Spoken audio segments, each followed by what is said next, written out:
اللهم صل على محمد عبدك ورسولك وصل على المؤمنين والمؤمنات والمسلمين والمسلمات۔ اللہ پاک نے کچھ صالحین کو، کچھ اہل اللہ کو، کچھ نیک لوگوں کو ایک ذمہ داری سونپی ہے، اور وہ ذمہ داری یہ ہے کہ وہ اپنے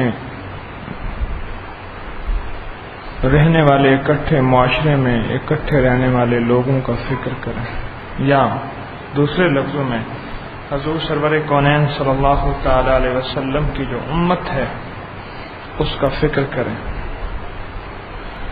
ذات کا فکر تو ہر کسی کو ہے، امت کا فکر یہ ہر کسی کے بس کا کام نہیں ہے۔ ہر بندہ اپنی ذات کو لے کے چل رہا، میری دنیا بہتر ہو جائے، میرے پاس مال بہتر ہو، میرے پاس رزق بہتر ہو، میری زندگی بہتر ہو۔ ایک غم ہے، ایک فکر ہے، اور یہ ہر شخص کے ساتھ چل رہا ہے۔ لیکن میری آخرت بہتر ہو، یہ بہت کم لوگوں کو ہے۔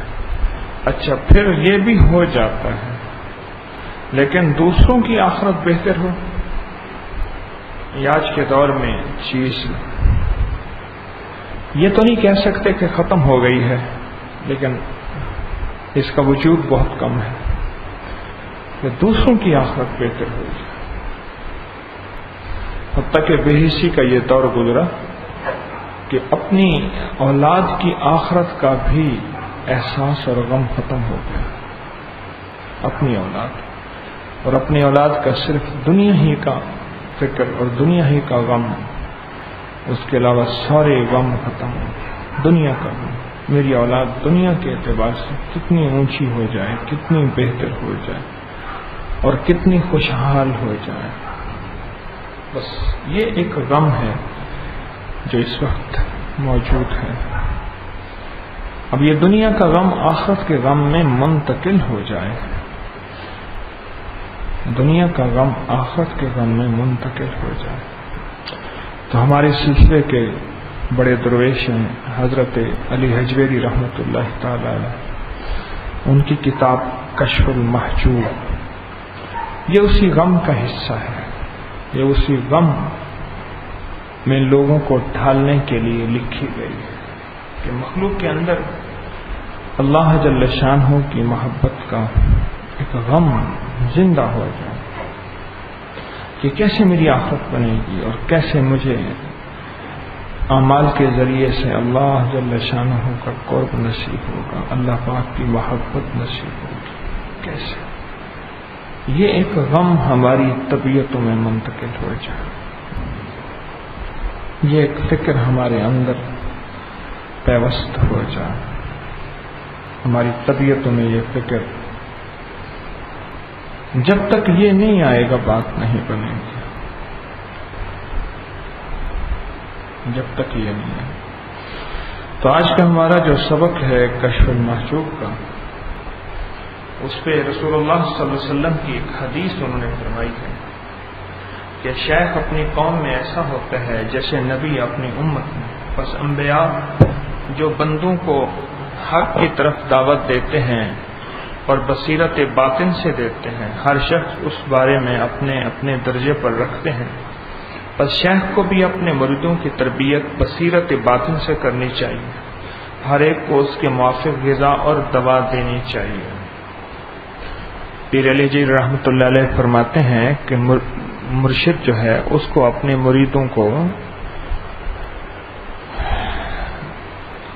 دوا دینی چاہیے، غذا بھی دینی چاہیے، لیکن موافق دینی چاہیے،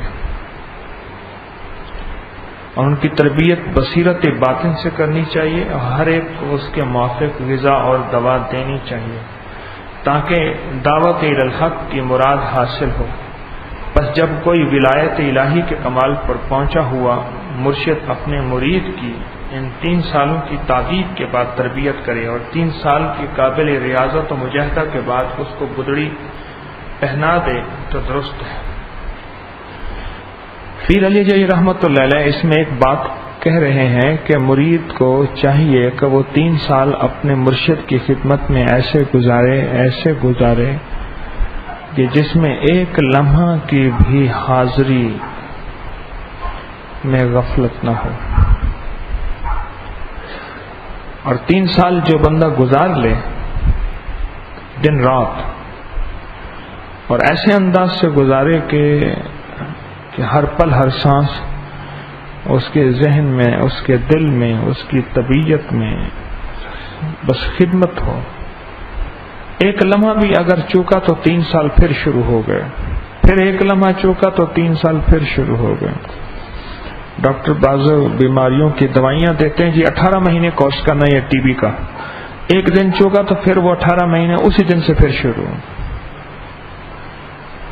جو 3 سال ایسے گزارے، میں کشف المحجوب کی بات کر رہا ہوں، تو 3 سال ایسے گزارے جس میں ایک لمحہ بھی اس کے اندر غفلت کا نہ ہو اور حاضری کے بغیر نہ ہو، تو بعض اللہ والے اس بندے کو کہتے ہیں اس نے دائم حضوری کا پہلا قدم طے کر لیا.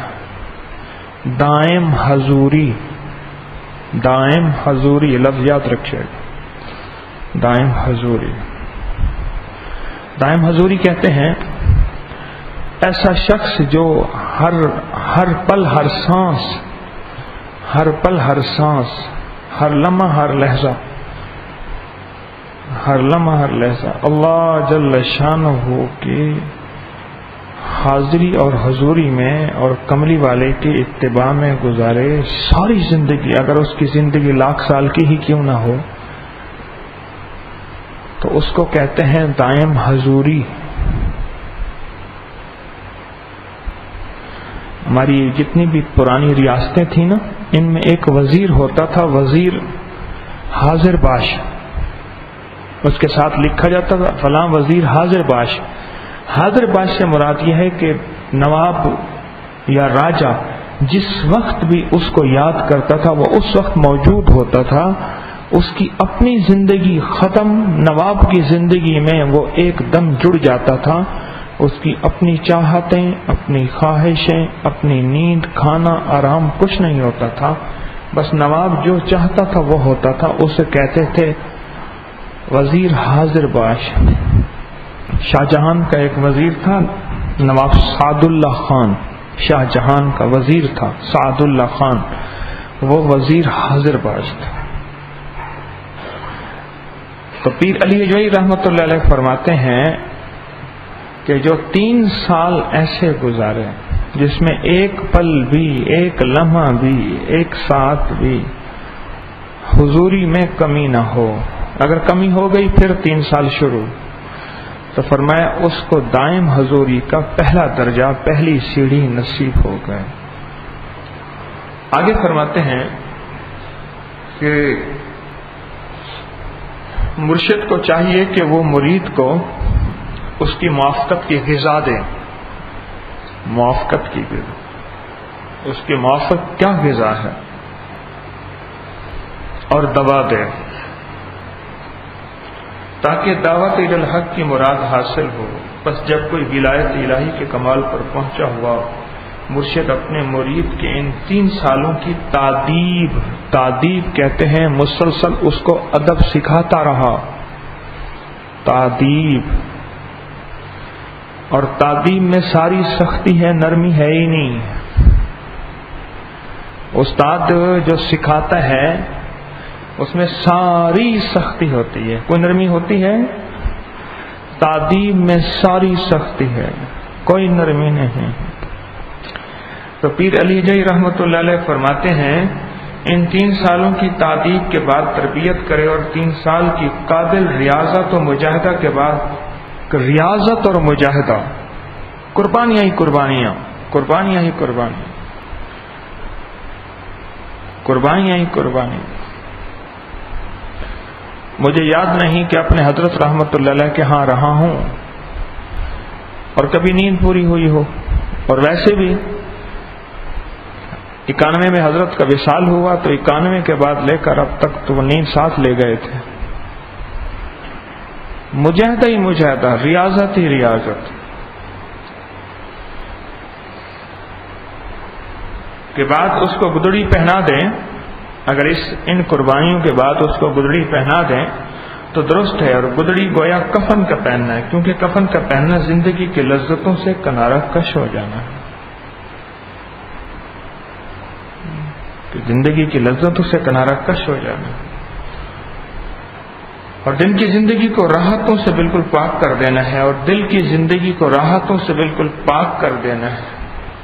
جب وہ اپنی ساری عمر حق کے لیے وقف کر دے اور پورے طور پر خواہش نفس سے بیزار ہو، اس وقت یہ مرشد اس کو اس خلعت اور نوازش سے عزت بخشے، وہ مرید اس کے حق پر قیام کرے، اس کا حق ادا کرنے میں پوری کوشش کرے اور اپنی نفسانی غرض کو اپنے اوپر حرام کر لے۔ گدڑی کے متعلق بزرگوں نے بہت سے اشارات بیان فرمائے۔ شیخ ابو عمر اصفہانی رحم اللہ نے اس کے بارے میں ایک کتاب لکھی ہے، اور عام صوفی لوگ اس بارے میں بہت مبالغہ کرتے ہیں۔ بہرحال ہمارا مقصود کتاب سے ان اقوال کو نقل کرنا نہیں، بلکہ طریقت کے مسائل کو کھول کر بیان کرنا ہے، بلکہ طریقت کے مشکل مسائل کو کھول کر بیان کرنا ہے۔ یاد رکھیے کہ گدڑی کے متعلق بہترین اشارات یہ ہیں کہ گدڑی کا گلا صبر سے، اس کی دو آستینیں خوف و رجا سے،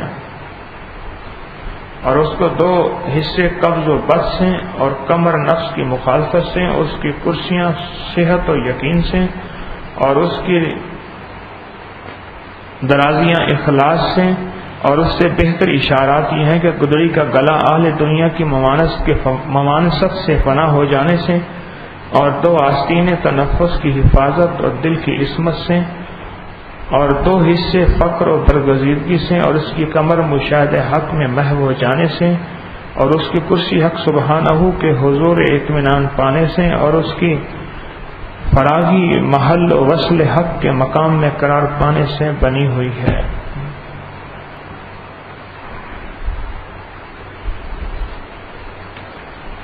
یہ کچھ چیزیں ایسی بیان کی ہیں جس کی وضاحت کچھ ضروری ہے،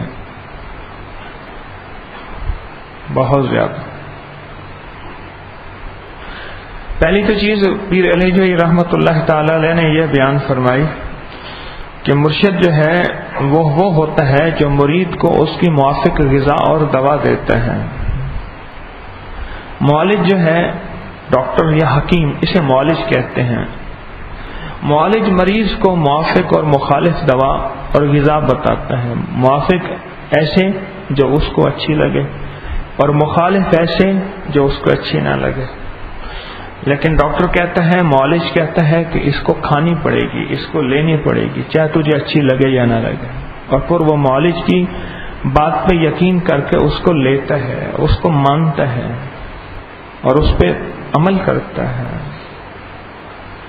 اس کو لیتا ہے، اس کو مانتا ہے، اس پہ عمل کرتا ہے۔ اگر نہیں کرتا تو بیماری بڑھ جاتی ہے، اس کے خوف میں اس پہ عمل کرتا ہے۔ جس طرح جسمانی صحت کے لیے معالج کی بات ماننا ضروری ہے، بلکہ بعض فتوے میں فقہا نے، بڑے بڑے علماء نے لکھا ہے، اگر اس نے جسمانی صحت میں معالج کی بات نہ مانی، جسمانی صحت میں معالج کی بات نہ مانی، تو قیامت کے دن اس کا باقاعدہ سوال ہوگا۔ اور بڑے بڑے علماء نے یہاں تک لکھا ہے کہ اس نے اگر جسمانی صحت کا خیال نہ رکھا، اور اب اللہ جل شانہ نے یہ جسم جو امانت دی تھی، اس امانت کی حفاظت نہ کی، تو اس کا بھی اللہ کے ہاں پوچھ ہوگی، اور اللہ کے ہاں اس کی باقاعدہ اس کا سوال ہوگا کہ تو نے اس کی حفاظت کیوں نہ کی، جتنا تجھ سے ہو سکا۔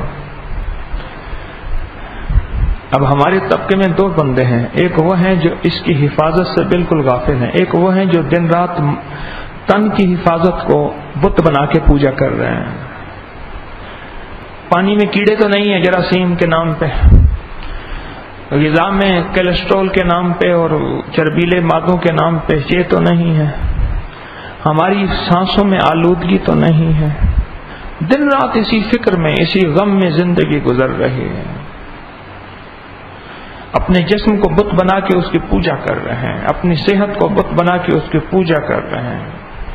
صحت کا خیال کرنا ضروری نہیں، لیکن صحت کو بت بنانا بہت غیر ضروری ہے۔ صحت کا خیال کرنا ضروری ہے۔ میں اپنے لفظ کو پھر اصلاح کرتا ہوں اپنے لفظوں کی، صحت کا خیال کرنا ضروری ہے۔ میں نے کہا اگر نہ کیا تو اس کے بارے میں سوال ہوگا، لیکن اپنی طبیعت اور صحت کو بت بنا کے اس کی پوجا کرنا ضروری نہیں ہے۔ بس دن رات آخرت بھول گئی، جس نے زندگی دی، جس نے صحت دی، اس کو ہی بھول گئے۔ کسی خاکی پہ مت کر خاک اپنی زندگانی کو، جوانی کر فدا اس پہ کہ جس نے دی جوانی کو۔ بس دن رات زندگی بس ایک محور میں گھوم رہی ہے، اس محور کا نام ہے فٹنس۔ میں کہیں بیمار نہ ہو جاؤں، اور بیمار ہو گیا ہوں تو صحت مند کیسے ہو جاؤں؟ آج تو ہماری دن رات اسی پہ گزر رہے ہیں، جبکہ پیر علی حجویری رحمۃ اللہ علیہ فرماتے ہیں بہترین مرشد وہ ہے جو مرید کو اس کی موافقت کی غذا بھی دے، دوا بھی دے۔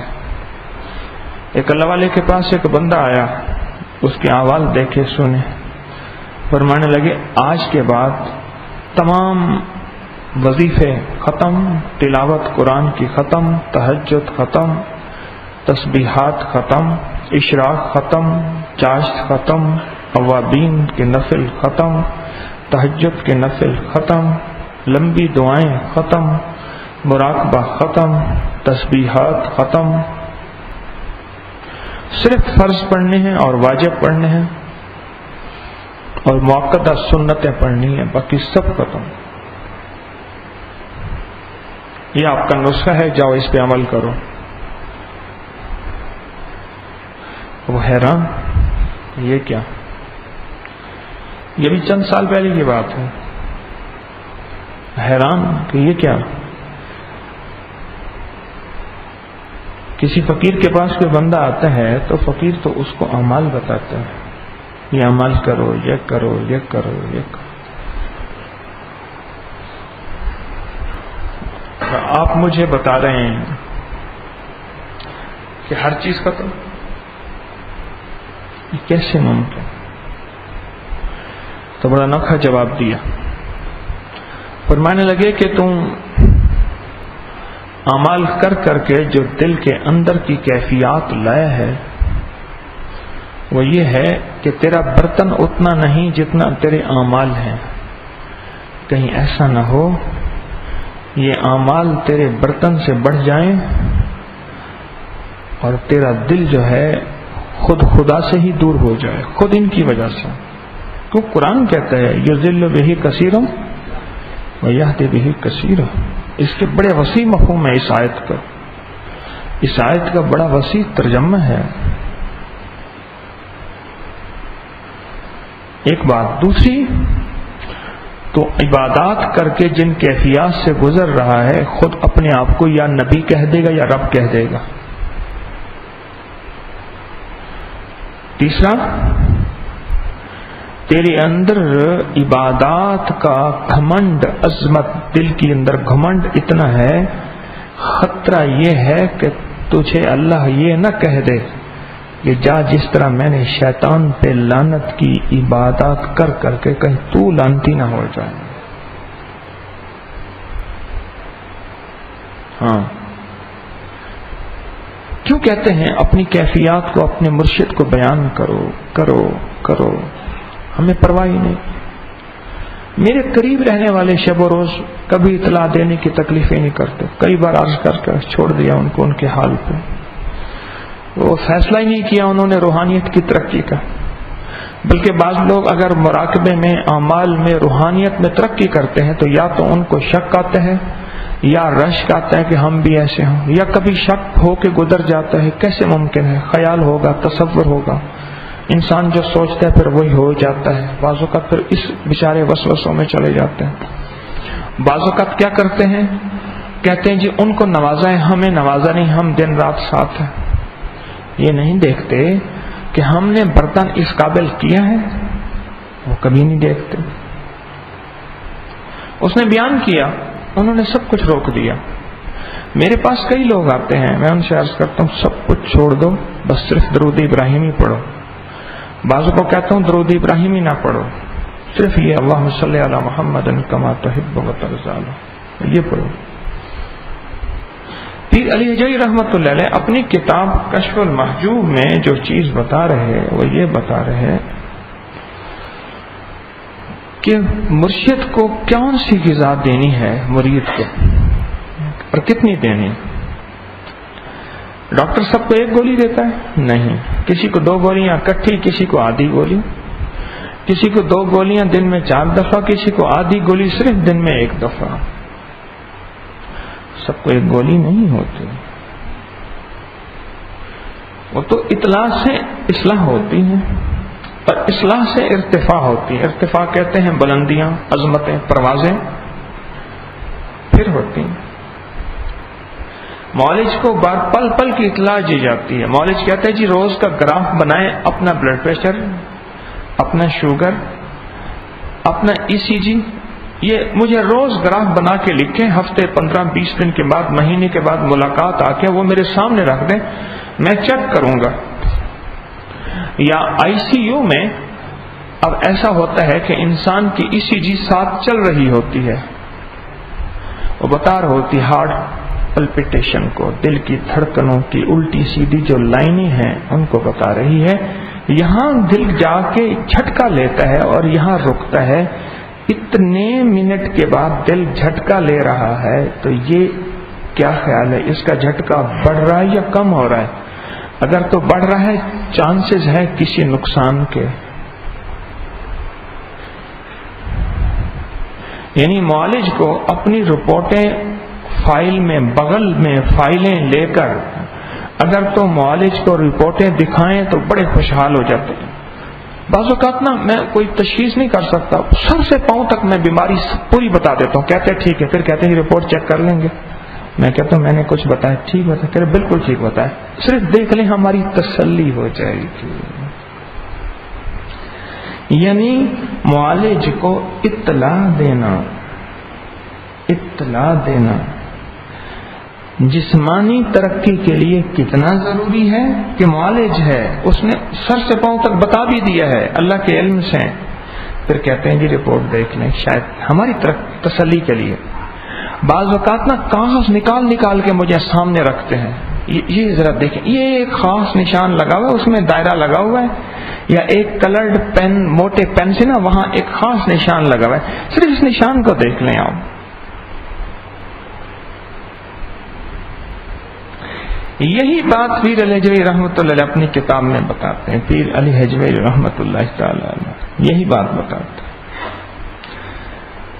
کہ پیر کو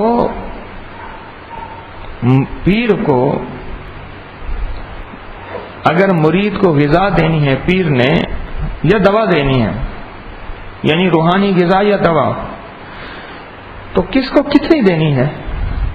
تو اپنی رپورٹ کا گراف سامنے ہوگا تو دے گا۔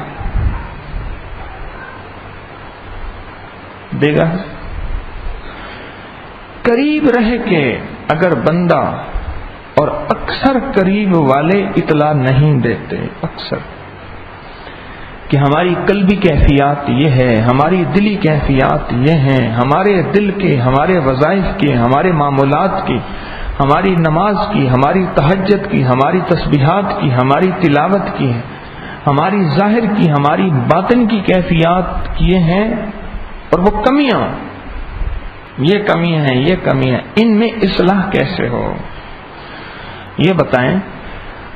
معالج کو جا کے صحت کی ساری باتیں بتاتے ہیں یا بیماری کی ساری؟ کوئی ایک اچھی بات نہیں بتاتے۔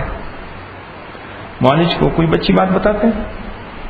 جو اچھی باتیں وہ چپ کر کے بیٹھے ہوتے ہیں، اور جو جسم کی بری باتیں ہیں بیماری کے نام پہ وہ ساری بتاتے ہیں۔ ہم کیا پیر کو خط لکھتے ہیں، حضرت مجھے یہ خواب آیا، مجھے یہ خواب آیا، مجھے یہ خواب آیا، میں ایسے جا رہا تھا، ایک بابا آیا اور اس طرح ہوا اور اس طرح ہوا۔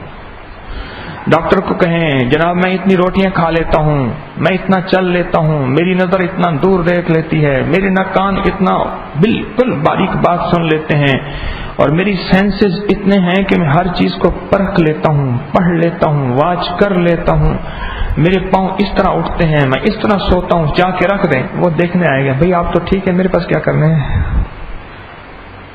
وہ تو کہے گا نا کہ آپ تو دوست ہیں، میرے پاس کیا کرنے آئے نا۔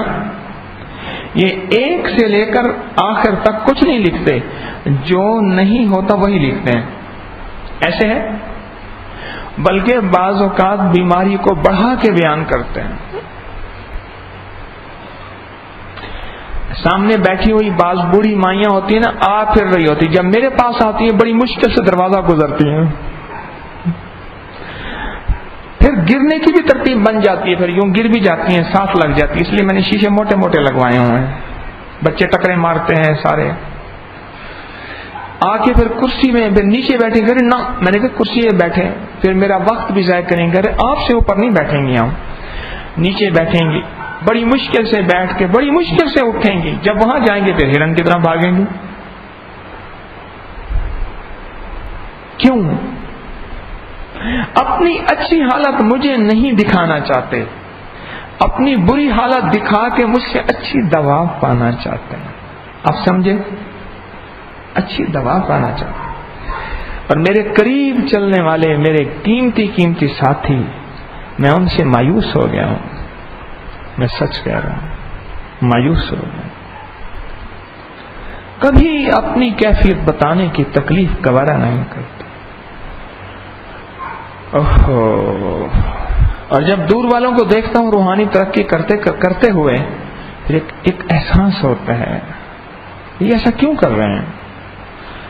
پھر میں کہتا ہوں اللہ تو جانتا ہے، میں نے تو ان کو کئی بار یاد دہانی کرائی، بار بار یاد دہانی کرائی، اللہ میں نے ان کا معاملہ تیرے سپرد کر دیا، میں قیامت کے دن ان کا جواب دے نہیں ہوں۔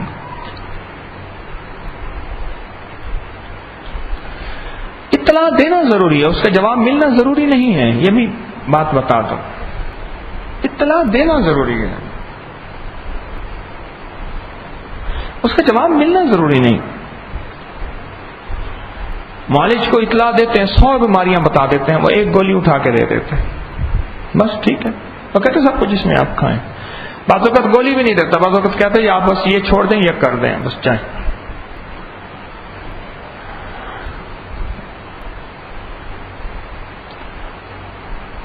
بڑی پرانی سی بات ہے، میرے پاس ایک صاحب ہے، ان کو ایک تکلیف تھی دماغ کی، پیچھے نا دماغ کے ایک پیچیٹری گلینڈ ہوتے ہیں، اس کے نیچے ایک، میری تشخیص تھی، غلط بھی ہو سکتی، ایک تکلیف تھی، اس تکلیف کے لیے ایک سخت جھٹکا ضروری تھا، اور وہ جھٹکا بھی اچانک ہو۔ بڑی عمر کے آدمی تھے،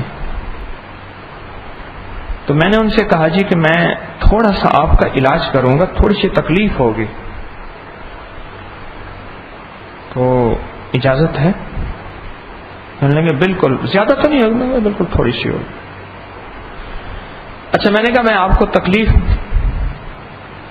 فی الحال نہیں دیتا، فی الحال آپ آنکھیں بند کریں، تکلیف بعد میں دوں گا۔ آنکھیں بند کرتے ہی میں نے کھینچ کے گردن میں تھپڑ مارا، زور سے، اتنی زور سے مارا کہ میرا ہاتھ خود دکھا، اور اتنا سخت قسم کا جھٹکا لگا کہ وہ نیچے گر گیا۔ وہ اٹھانے لگے، میں نے ان کو اشارے، میں ان کو پڑا رہنے دے۔ تھوڑی دیر کے بعد اٹھے، کہنے لگے جی یہ آپ نے کیا کیا؟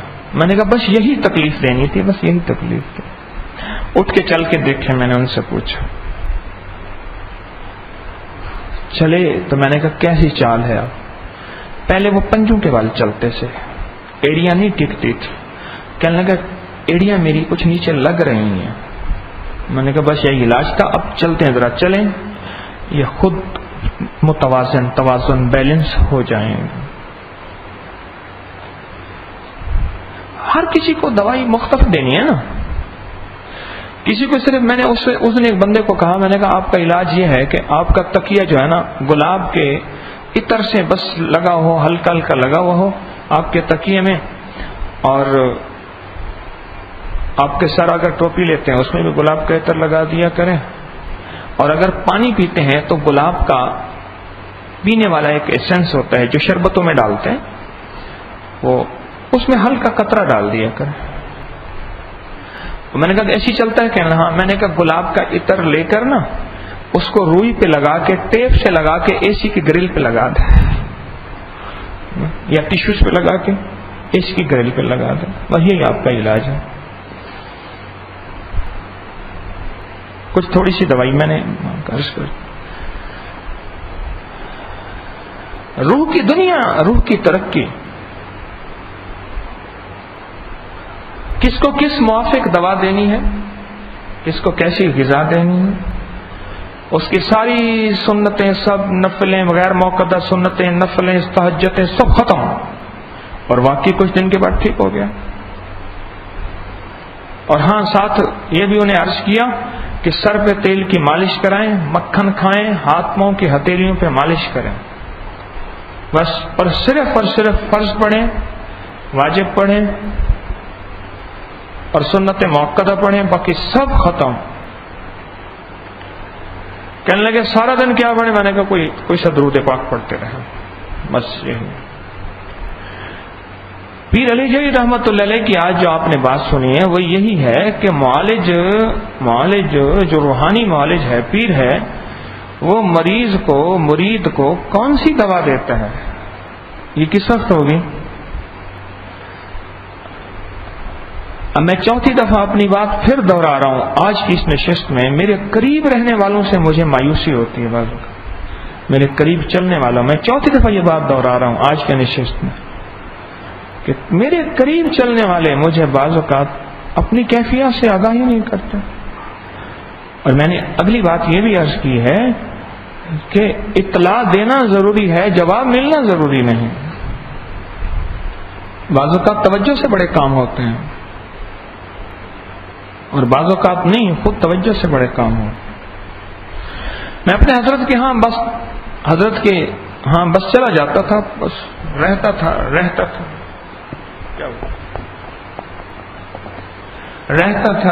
مجھے پتا تھا کہ ان کی نظر میں ہے، ان کی توجہ ہے، بس ختم۔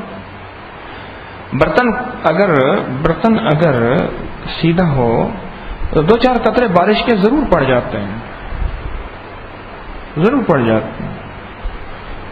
اور بارش موسلا دھار ہو رہی ہو تو برتن بعض اوقات بھر بھی جاتے ہیں۔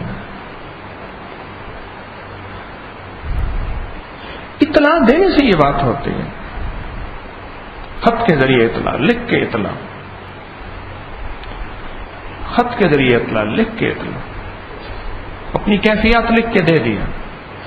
بعض اوقات بعض بندے نام نہیں لکھتے، پتہ نہیں کس کا خط ہے، میں کہتا ہوں یا اللہ تو جانتا ہے، چلو توکل تو اللہ، نام نہیں لکھتے اپنا۔ وہ کہتے ہیں مجھے جانتے ہیں، رکا نہ دے دیتے ہیں ایسے چلتے ہوئے، نام نہیں لکھا ہوا ہوتا، کون ہوں میں، یا مختصر سا نام ہے، پتہ نہیں، حوالہ نہیں، ایک ہی نام کے کئی آدمی ہیں۔ اطلاع دینا ہماری ضرورت ہے۔ میں نے جیسے معالج کے سارے آپ کی مثالیں دی ہیں کہ ڈاکٹر کو کیسے کیسے انداز سے ہم اطلاع دیتے ہیں، کبھی ہوں کر کے، کبھی کر کے، کبھی ہائے کر کے، یہ سب اطلاع دیتے ہیں اس کی توجہ لینے کے لیے، اس کی توجہ لینے کے لیے۔ اور یقین ضروری ہے۔ ہمارے ڈاکٹر رشید صاحب ہیں، ان کو رشید احمد شاہد نہ کہا جائے تو ناراض ہو جاتے ہیں۔ تو میں نے ایک دفعہ ڈاکٹر 2-3 دفعہ میں بھول گیا، میں نے کہا ڈاکٹر رشید صاحب کہہ رہے رشید احمد شاہد، میں جی صاحب میں غلطی ہو گئی۔ کمپاؤنڈر ہیں اور ڈاکٹر بھی نہ کہا جائے ناراض ہو جاتے ہیں۔ ڈاکٹر رشید احمد شاہد ایک گاؤں میں رہتے ہیں، تو میں نے کہا پھر میں ان کو ڈاکٹر شاہد صاحب کہتا ہوں، پھر خوش ہو جاتے ہیں۔ تو میں نے کہا ڈاکٹر شاہد صاحب، اچھا ان کے بارے میں یقین کا عالم یہ ہے دیہاتیوں کا کہ وہ سفر میں جاتے ہیں، ان کی دکان کے پاس آتے ہیں، میں نے خود دیکھا گھر سے چل کے، انہیں پتہ ہے، ڈاکٹر صاحب خود پہلے کہنا شروع کر جاتے ہیں میں نے ایک فلاں وقت سفر میں جانا ہے، فلاں وقت سفر میں جانا، میں نے نہیں ہونا۔ لیکن مریض بیمار ہو کے نا اس میں جاتے ہیں ڈسپینسری پہ، جا کے وہاں بیٹھ کے پھر آ جاتے ہیں، پھر ٹھیک ہو جاتے ہیں۔ معالج پہ اگر یقین ہو تو معالج کی بند دکان بھی فیض دے جاتی ہے، اور اگر یقین نہ ہو تو اعلیٰ سے اعلیٰ دوائیں، بہترین وظیفے، اعلیٰ توجہات فائدہ نہیں دیتے۔ میں ایک بات اکثر عرض کیا کرتا ہوں اپنے حضرت رحمت اللہ تعالی علیہ کی، مرشدی حجویری رحمت اللہ علیہ کی، کہ تمہاری محنت 99% ہو، مرشد کی توجہ 1% ہو، کام نہیں بنے گا۔ تمہاری محنت 1% ہو اور مرشد کی توجہ 99% ہو، کام پھر بنے گا۔ اور یہ 99% توجہ جو لینی ہے یہ اطلاع کے ذریعے لینی ہے، خط کے ذریعے اطلاع، بار بار بار بار بار بار بار بار۔ ایک بندے نے کیا کیا ہوا، ایک خط ہے وہی پوسٹڈ کرا کے مجھے دیتا ہے، ایک ہی خط ہے، اور مجھے اکثر اس کی فوٹو کاپی ملتی ہے، فوٹو کاپی، ایک ہی خط اس نے پوسٹڈ کرایا ہوا۔ اس نے کہا تو مجھے تھکاتا ہے، خوف خدا کا، میرے پاس کہاں ٹائم ہے۔ ڈاکٹروں کے ہاں رپورٹ پرنٹڈ نکلتی ہے، میری بھی رپورٹ پرنٹڈ ہے، پوسٹڈ کر کے نہ وہ دے دیتے۔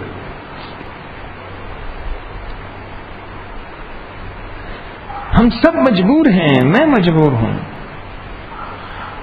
یہ دعائیں کیا ہیں؟ اطلاع تو ہے، اللہ نہیں جانتا کیا؟ اللہ مجھے یہ غم ہے، اللہ مجھے یہ دکھ ہے، اللہ یہ دے دے۔ اللہ میری ضرورت بھی جانے، اللہ میرا غم بھی جانے، نہ جانے پھر اللہ کو اطلاع کیوں دیتے ہیں؟ وہ کہنے لگے، حضرت باجدید بستانی رحمۃ اللہ کے پاس ایک بندہ آیا بڑے عرصے کے بعد، فرمانے لگے کہاں سے آیا؟ کوئی پہاڑی علاقہ تھا دور، وہاں سے آیا، کئی سال کے بعد آیا۔ شیخ نے فرمایا تو نے ہمیں اپنے احوال کی اطلاع نہیں دی کہ تیری نمازیں، تیرا ذکر، تیری تسبیحات، تیری زندگی کے گناہ، سختیاں، نرمیاں، صبح و شام، کیسے، کہاں کمی ہے؟ اطلاع کمیوں کی دینی ہے نا، کہاں کمی؟ کہنے لگے جی آپ تو صاحب کشف ہیں۔ پر میں ہاں مجھے کشف ہوتا ہے، لیکن بعض حال میرا بھی یہ تو ہوتا ہے، میری سوئی گم ہو جاتی ہے، میرے سامنے پڑی ہوتی ہے، مجھے خود نظر نہیں آتی، میری سوئی گم ہو جاتی ہے اور میرے سامنے پڑی ہوتی ہے، میری قلم گم ہو جاتی ہے، میرے سامنے پڑی ہوتی ہے۔ اور پھر کہا عائشہ صدیقہ رضی اللہ تعالی عنہ کا ہار اونٹ کے نیچے پڑا تھا، اور سارا لشکر، سارا قافلہ جو ہے وہ ہار تلاش کر رہا، اونٹ کے نیچے ہار آ گیا، خود اللہ کے حبیب بھی اس میں موجود ہیں۔ تو پھر فرمایا باجی بستانی رحمت اللہ علیہ نے مجھے اطلاع دیا کر، کشف بھی اللہ کی طرف سے ہوتا ہے، بعض اوقات چاہے تو لے لے، بعض اوقات چاہے تو دے دے،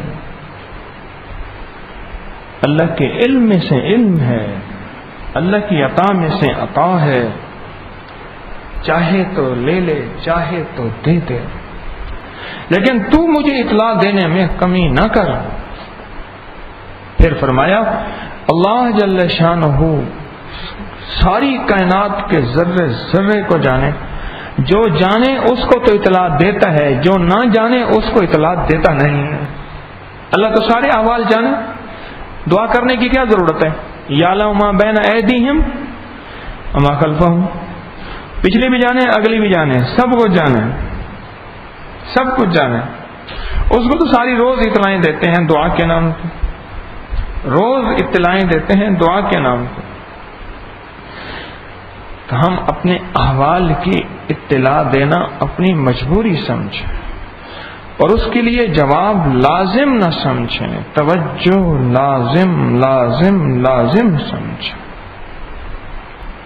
لازم سمجھیں، توجہ ہماری مجبوری ہے، ہماری ضرورت ہے۔ دیکھیں ہم صحت کا سفر کرتے ہیں، چلتے نہیں ہیں، کوئی تکلیف آ گئی کتنے پریشان ہوتے ہیں۔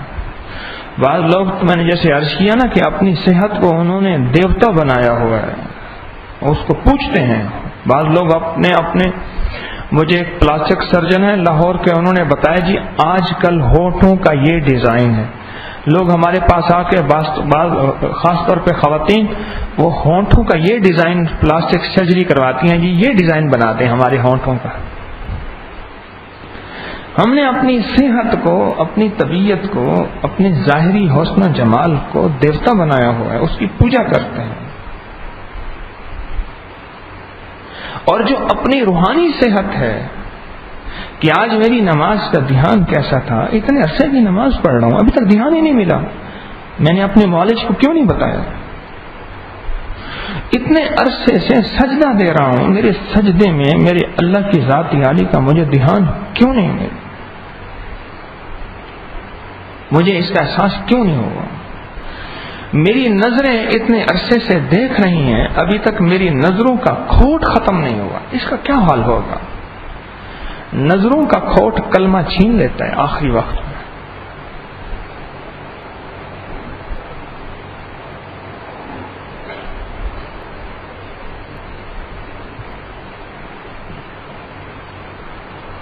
کیوں نہیں ختم ہوگا؟ میرے پاس زکوٰۃ فرض ہے، پھر زکوٰۃ دیتا بھی ہوں، بوجھ بنتا ہے. صدقہ دیتا ہوں، بوجھ بنتا ہے. کیوں ایسا ہوا؟ اللہ کو میں جھکتا کیوں نہیں دیتا ہوں؟ خوش ہو کے کیوں نہیں دیتا؟ قربانی کا جانور کتنی میرے گھر کی قربانیاں فرض بنتی ہیں، میں نے علماء سے کیوں نہیں پوچھا؟ کتنے عرصے سے اللہ کو ایک بکرے پہ یا گائے کے ایک حصے پہ ٹرکھا رہا ہوں، جبکہ میرے گھر کے کتنے حصے بنتے ہیں، میں نے آج تک اس کے بارے میں کیوں نہیں پوچھا؟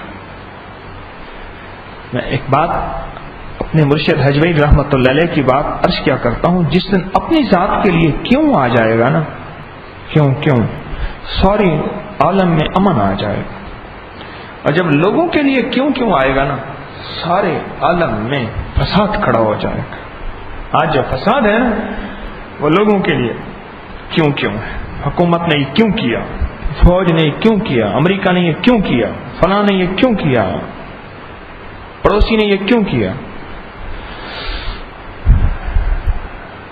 یہ چیز اطلاع دینے سے بار بار آئے. میرے پاس ایک صاحب آتے ہیں، پورے موسم کے پھل لکھے ہوئے ہوتے ہیں، پورے موسم کے. ان کو بہت شوق ہے ایک چیز پوچھنے کا، بہت شوق. انصاری صاحب مجھے ایک دفعہ کہنے لگے، میں نے کہا یہ قابل زیارت درویش ہیں. اس دن انہوں نے زیارت کی، ایک لسٹ تھی، منتیں کر رہے تھے کس طرح ملاقات کرا دیں، ٹائم نہیں تھا ان کی، صرف اس لسٹ کو ٹک کرانا تھا، میں کیا کھاؤں کیا نہ کھاؤں. نہایت غریب آدمی ہے، کہتے ہیں مجھے دوائی بھی مفت دیں. شہر کا سب سے مہنگا پھل لکھا ہوا ہوتا ہے، بہت وی آئی پی غذائیں لکھی ہوئی ہوتی ہیں. پھر میں کر لیتا ہوں، یہ کھائیں یہ نہ کھائیں، یہ کھائیں یہ نہ کھائیں. اطلاع، صرف اطلاع، صرف اطلاع. اور ہمارے بعض ساتھیوں نے تو مشن بنایا ہوا ہے طارق سے چھپانا ہے. انہوں نے کہا چھپانا ہے اسے. میرے دوستو، ہم سب ترقی کے محتاج ہیں، میں بھی آپ بھی. اپنے مرشد کو اطلاع دینا ہماری مجبوری بن جائے. اور یہ جو اطلاع ورک کے ذریعے ہے نا، ورک کے ذریعے جو اطلاع ہے، اس میں بڑی برکت ہے. اقرا بسم ربک الذی، یہ سورت قلم کیوں آیا؟ قلم، میں لفظ قلم استعمال کرنا چاہتا، آگے آتا ہے، میں صرف قلم عرض کرنا چاہتا. قلم کیوں آیا؟ اللہ پاک نے قدم کی محنت کو لازم قرار دیا، لیکن قلم کو اس کا وسیلہ بنایا ہے، ہیلا بنایا ہے، ضرورت بنائی ہے قلم کو.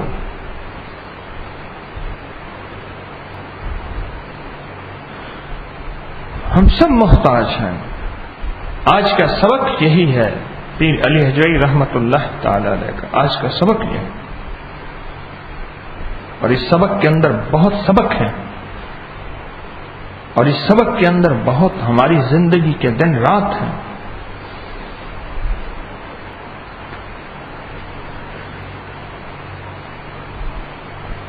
ہمارے قریب کے ابھی چند سال پہلے فوت ہوئے ہیں مفتی محمود حسن صاحب رحمۃ اللہ علیہ، دارالعلوم کے بہت بڑے مفتی تھے. انہوں نے خود لکھا،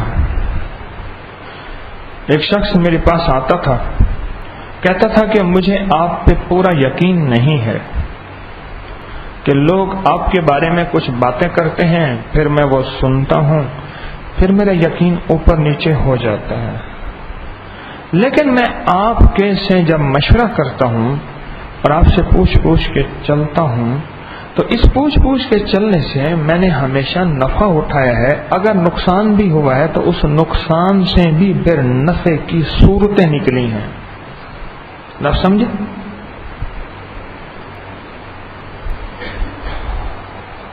اگر نقصان بھی ہوا ہے تو اس نقصان سے نفع کی شکلیں، نفع کی صورتیں نکلی ہیں.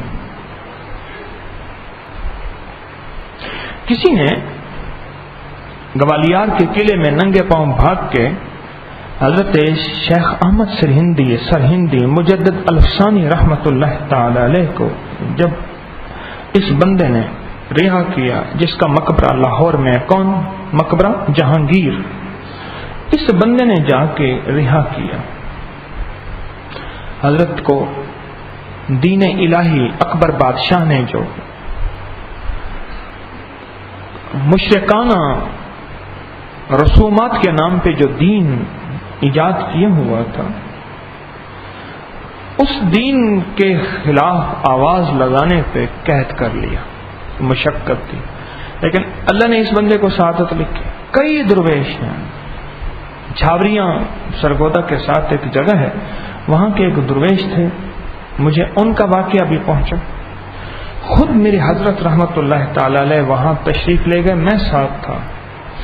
بہت دیر مراقب ہوئے، مراقبہ کیا.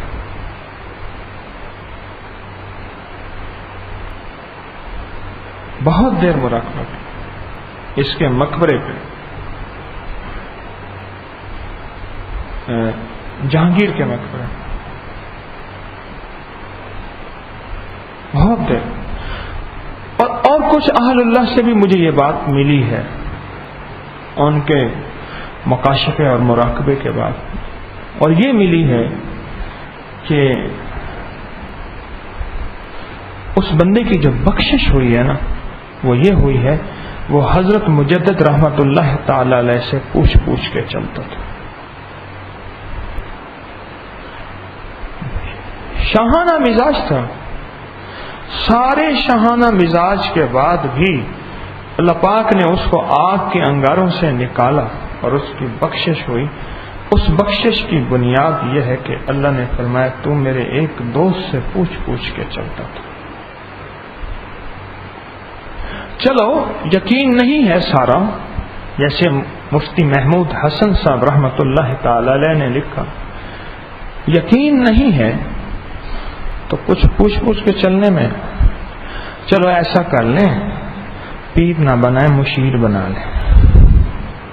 اب تو ٹھیک ہے نا، کیونکہ مشیر بڑوں لوگوں کے ہوتے ہیں، بادشاہوں کے، نوابوں کے مشیر ہوتے ہیں. اچھا نوابی بن جائے، بادشاہ بن جائے.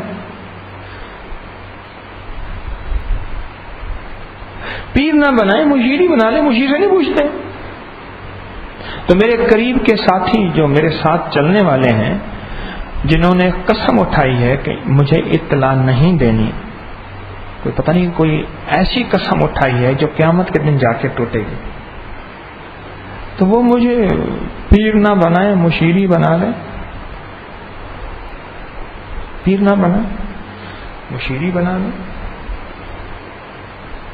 اب تو کام آسان ہو گیا، کیونکہ اصل انسان کی ناک ہوتی ہے، اس کا بھرم بھی رہ گیا.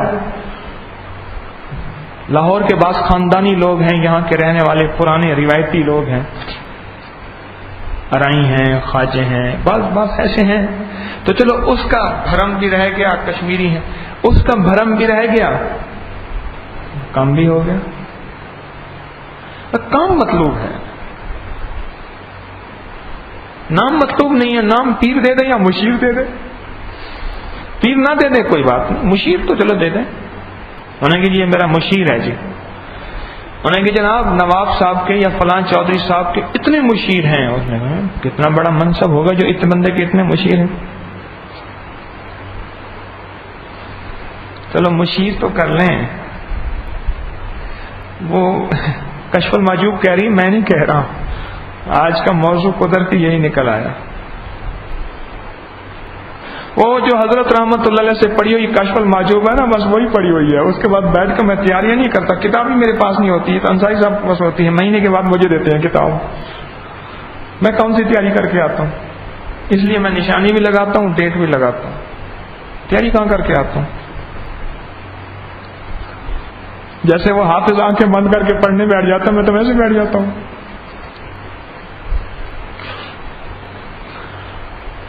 ہاں ایک بات ہے، میں نے مرشد سے پڑھی تھی اور توجہ سے پڑھی تھی. اس وقت یقین جانیے دعویٰ تو نہیں کر سکتا، پر کوشش کی تھی. حق تو ادا نہ کر سکتا. آج وہ میری توجہ ادھر سے ان کی جو توجہ ملی تھی، جب پڑھانے بیٹھتا ہوں آپ سے جو عرض کرتا ہوں، پڑھانا تو بڑے لوگوں کا ہوتا ہے، میں نے جو عرض کرتا ہوں بیٹھ کے، یقین جانیے پھر وہ اندر سینہ کھلتا چلا جاتا ہے اور باتیں آتی چلی جاتی ہیں اور غیبی طور پہ اللہ کا نظام چلتا چلا جاتا ہے اور مضامین سمٹتے چلے جاتے ہیں. احساس ہوتا ہے کہ کہیں سے توجہ مل رہی ہے.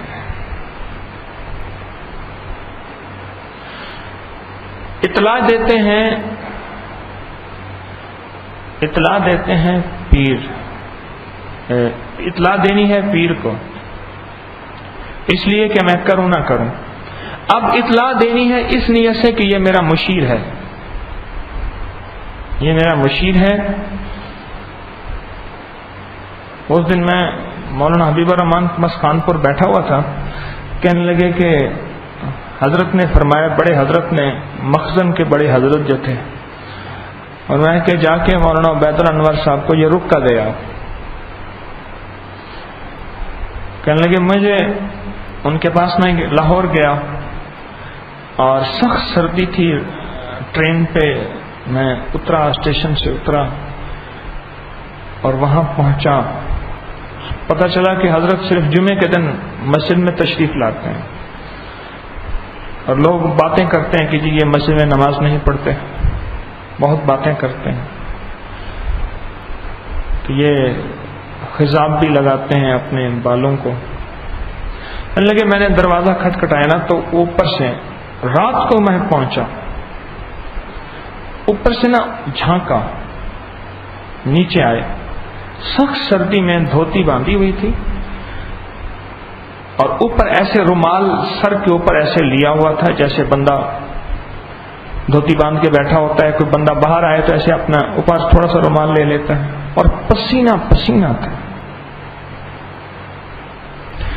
میں نے پیغام دیا، بس 2 لفظوں میں مجھے جواب دے دیا اور تشریف لے گئے. تو مان لگے میں سمجھ گیا کہ یہ وقوف قلبی، نفی اسبات، اذکار ہیں جلالی. سخت سردی ہے اور یہ پسینہ پسینہ بیٹھے ہیں. کہنے لگے میرے سارے مغالطے جو تھے بس ایک دم ختم ہو گئے. اور پھر کہا کہ میرے اندر مغالطے نہیں تھے، سنے ہوئے تھے. مجھے پتہ چلا کہ ایسے فیصلہ نہیں کرنا چاہیے. سن کے بھی، سوچ کے بھی، بعض اوقات انسان سنتا نہیں، خود سوچتا ہے ایسا ہوگا تو فیصلہ کر لیتا ہے. میں ایسے فیصلہ نہیں کرنا چاہیے. اس دن کے بعد میرا باطن جو ہے مولانا عبید الانور رحمۃ اللہ علیہ کے بارے میں اور زیادہ واضح اور صاف ہو.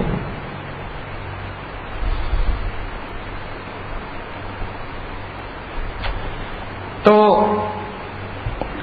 روح کی ترقی، جسم کی ترقی کے لیے میں نے ساری مثالیں آپ کو دی ہیں. اللہ بھلا کرے اس کتاب کشف المحجوب کا، اور اللہ پاک ان کی قبر کو کروڑوں نور سے بھر دے. حضرت علی حجویری رحمۃ اللہ تعالی علیہ ان کی تربت میں اور زیادہ نور عطا فرمائے. اللہ کے برگزیدہ نیک بندے ہیں. اس کتاب میں آج کا جو سبق ہے وہ یہ سبق ہمیں یہی پیغام دیتا ہے، اور وہ پیغام ہے اطلاع. اس شعبے کا روح کی زندگی کا پہلا اور آخری قدم ہے اطلاع.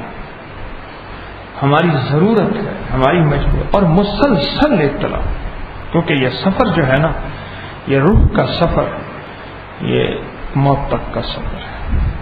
کیوں جی؟ جسم کی فٹنس کا سفر موت تک ہے نا. موت تک ناخون تراشتے رہتے ہیں، موت تک ناخون تراشتے رہتے ہیں، موت تک اپنی آنکھیں ناک منہ صاف کرتے ہی رہیں گے، کرتے رہیں گے. یہ موت تک کا ساتھ ہے نا.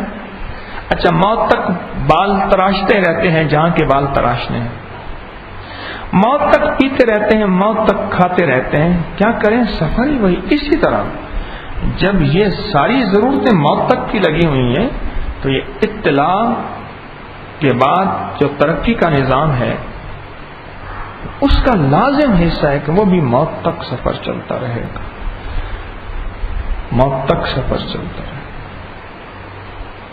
اللہ سے استقامت مانگتے مانگتے یہ سفر موت تک ہی چلتا رہے گا. اطلاع کا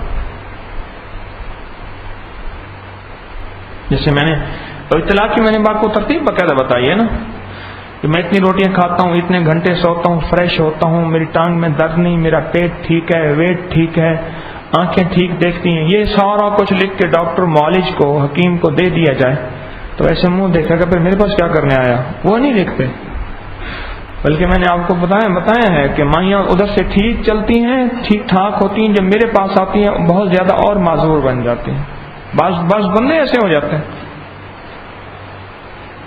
مجھے ایک بندہ کہنے لگا جی آپ کے سامنے جو ڈیسک اور شیشے کو، میں نے کہا میں نے روز توڑوانا ہے، کیونکہ اس پہ ٹیک لگا کے بندہ اٹھے گا بیٹھے گا. اور ایسے ہوتا ہے موٹے موٹے پھٹے ہیں نا، موٹے موٹے، ان کا میں نے اپنے سامنے ایک چھوٹا سا ڈیسک رکھا ہوا ہے، اسی پہ ہاتھ رکھا جاتا ہے اٹھنے بیٹھنے کے لیے بعض اوقات، جبکہ باہر جا کے بندہ ٹھیک ہو جاتا ہے. بعض بیمار بھی ہوتے ہیں، میں سب کے بارے میں ایسے نہیں عرض کرتا، لیکن کچھ ایسے بھی آتے ہیں جو صرف اطلاع، اپنی چال کی اطلاع، اپنی ڈھال کی اطلاع، اپنے حال کی اطلاع، وہ صرف اطلاع دینے کے لیے نظام چلتا ہے سارا، اطلاع دینے کے لیے. اور بعض اوقات میرے سامنے آ کے بہرے بن جاتے ہیں، بالکل کہہ رہے یہ امی نہیں سن سکتی، وہ ان کو سنا نہیں. میں نے کہا گھر میں بھی ایسے کہہ رہے؟ ہاں ایسے ہو. اس دن میں نے کہا نا کان میں پھونک مار دی، میں نے کہا اللہ کا نام پڑھ کے، میں نے کہا آپ پھونک مار دی، اب امی ٹھیک ہو گئی ہے. میں نے کہا ٹھیک ہو گئے؟ کہہ رہے ہاں ٹھیک ہو گئی. میں نے کہا گھر میں بھی ایسے رہنا.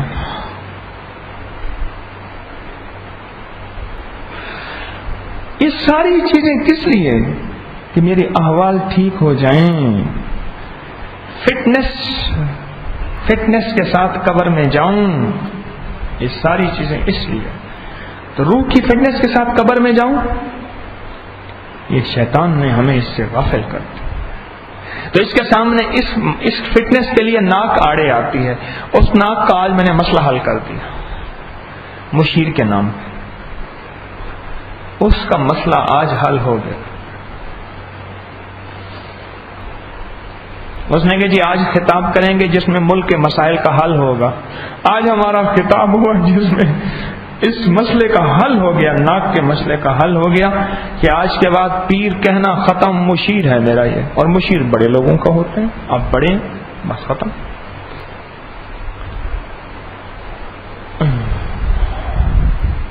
ہماری زندگی کی ضرورت ہے، معالج سے رابطہ زندگی کی ضرورت ہے.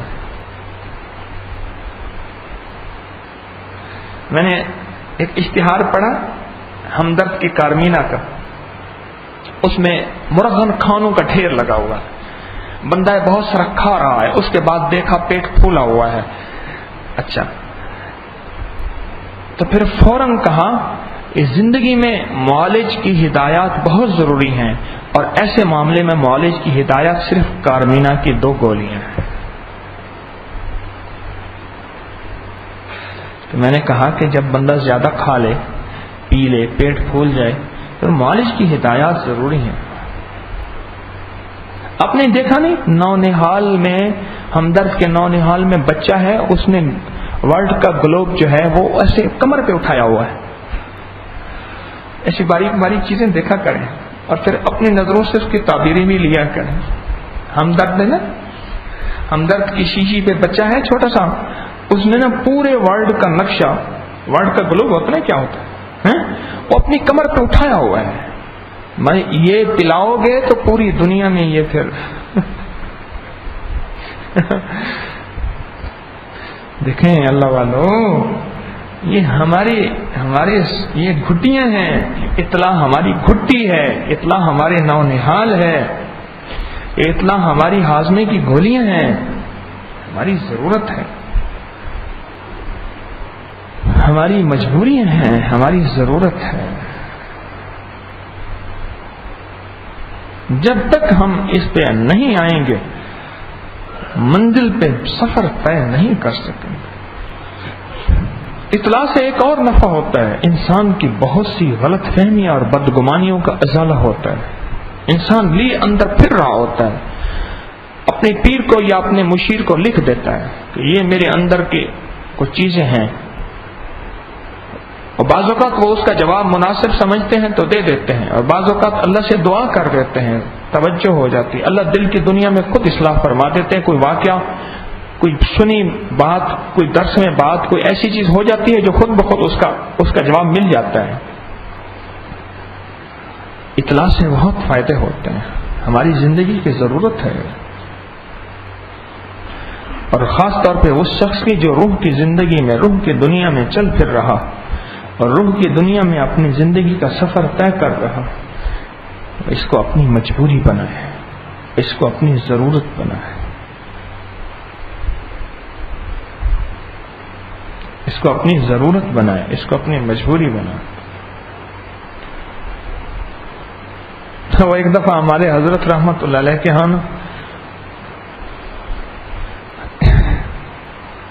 وہ میں جس کی بات کر رہا تھا نا، وہ تو سترن ہے، وہ ایک دفعہ نا اس کی بات مجھے یاد آئی. پتہ نہیں کہ بیچارہ وہ کہاں گیا، انوکھی باتیں کرتا تھا، زج کرتا تھا، تنگ کرتا تھا. اللہ پاک اس کو جزائے خیر دے. تو ایک دفعہ نا حضرت لوگوں سے کیفیات پوچھ رہے تھے، تم اپنی کیفیات بتاؤ. ایک بندہ نا ایسے یوں کر رہا تھا. ابھی میرے سامنے ایک صاحب اپنی داڑھی کا بال توڑ کے نا اس کا رسہ بنا رہا تھا، گھر کا لگتا ہے کوئی ختم ہو گیا ہوگا، اس کا رسہ بنا. وہ ایسے نا داڑھی کا بال توڑ کے یوں کر رہا تھا. تو اس کو کہنا کہ اوے سونے دیا پھندنا تو یہ ستا پیا نیانے پکے پہ آٹا مکیا پیا، کھڑا ہو جا، سیدھا ہو جا. وہ ایک دم ایسے چونک. حضرت صاحب پوچھتے ہیں تو دستا نہیں ماحول کرنا.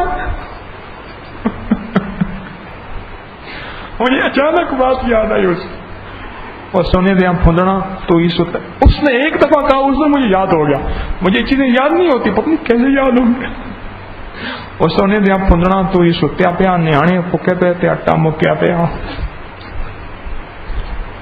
کیا لوگوں کی باتیں سناؤں، میرے پاس تو یہ چٹکلے ہوتے ہیں بھائی.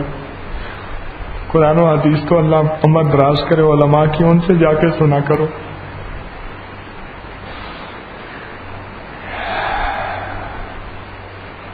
جو شخص بھی یہ چاہتا ہے کہ اس کی زندگی میں اللہ بلندیاں دے، روح کی دنیا آباد و شاد ہو، پھر اس کو اطلاع دینا اپنی مجبوری بنائے کہ میری مجبوری ہے. میں اتنے عرصے سے نماز پڑھ رہا ہوں، میری نماز میں دھیان نہیں آیا، میرا ذکر نہیں ہو رہا جتنا میرا ٹارگٹ تھا. کیوں نہیں ہو رہا؟ میری 3 تسبیحات میں کمی ہے، کیوں کمی ہے؟ میری فجر کی نماز میں کمی ہے، کیوں کمی ہے؟ یا نماز پڑھ رہا ہوں تو اس نماز کے اندر وہ دھیان نہیں، صدقات میں توجہ نہیں، اللہ کی محبت میں، اللہ کی طرف اٹھنے والے قدم اور زندگی کے معاملات کتنے ہیں، کیوں نہیں ہو رہا؟ جب اس کی فکر ہمارے اندر آئے گی نا، پھر یہ فکر ہمیں پریشان کرے گی کہ ہم اطلاع کریں. اچھا بعض اوقات اطلاع پہ میں نے تجربہ کیا ہے، کوئی میرا درس میں بات ہوئی تو میرے مخصوص محبین اور مخلصین اور مربین، پتہ نہیں کیا لفظ کہوں، انہوں نے پھر لکھا. اس کے بعد سال کے بعد پھر تو کون اور میں کون. وفا اس سے جفا مجھ پہ ستم یوں بھی ہے اور یوں بھی. وفا اس سے جفا مجھ پہ، ستم یوں بھی ہے اور یوں بھی، میرے دل بر کا عدو پہ کرم یوں بھی ہے اور یوں بھی، ستایا کچھ فلک نے ہے، ستم کچھ آپ کا بھی ہے، ستایا کچھ فلک نے ہے، ستم کچھ آپ کا بھی ہے، میری آنکھوں سے اشک خون بہم یوں بھی ہے اور یوں بھی، اب تو میری آنکھوں سے نا خون کے آنسو بہ رہے ہیں، کہتے ہیں شاعر میری آنکھوں سے اشک خون بہم یوں بھی ہے اور یوں بھی۔ یہ حکیم اجمل خان کے اشعار ہیں رحمت اللہ علیہ۔ تو ہم سب ایک سفر کے راہی ہیں، سفر ہماری ضرورت ہے، اور اس پہ جب تک ہم اور پوچھ کے چلنا اتنی اللہ کے ہاں پسندیدہ چیز ہے۔ صحابہ کرام پوچھتے تھے یا رسول اللہ صلی اللہ علیہ وسلم، اس معاملے میں اتنے ہے کہ اتنے بڑے بادشاہ کی بخشش ہوئی اور صرف اس پوچھنے سے بخشش ہوئی، اور ظاہر ہے کوئی اس نے ایسا کوئی پوچھا ہوگا، اللہ کو وہ ادا پسند آ گئی، وہ تو کریم مولا ہے، وہ چھوٹی چھوٹی اداؤں میں بخش دیتے۔ کیا خیال ہے، کریں گے نا؟ اس پہ کوشش کریں، میں بھی آپ بھی سارے ہم محتاج ہیں، ہم سب مجبور ہیں۔ تو آج کی میں 2 رعایتیں میں نے آپ کو دی ہیں۔ ایک تو مفتی صاحب رحمت اللہ علیہ کی بات کہی کہ وہ کہنے لگے جی مجھے آپ کے اوپر پورا یقین نہیں ہے، لیکن آپ سے پوچھتا ہوں تو فائدہ ہو جاتا ہے۔ تو معلوم ہوا کہ پوچھنے کے لیے یقین 100% لازم نہیں ہے۔ دوسرا رعایت یہ ہے کہ پیر نہیں تو چلو مشیر ہی ہے، مشیر کا ہی فیصلہ کر لوں، اور خاص طور پہ جو حضرات مجھ سے بیعت ہیں وہ مجھے اپنا مشیری بنا لیں۔ اگر اندر کا چودھری پیر نہیں مانتا تو کوئی بات نہیں، مشیری بنا لو، چلو کام تو چلے جیسے بھی ہے۔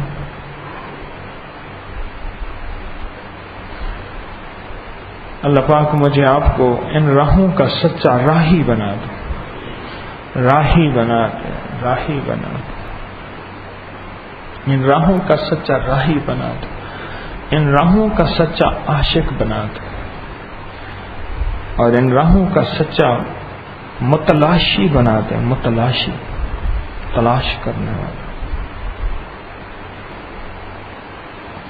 اور ان راہوں کا سچا بھوکا بنا دے،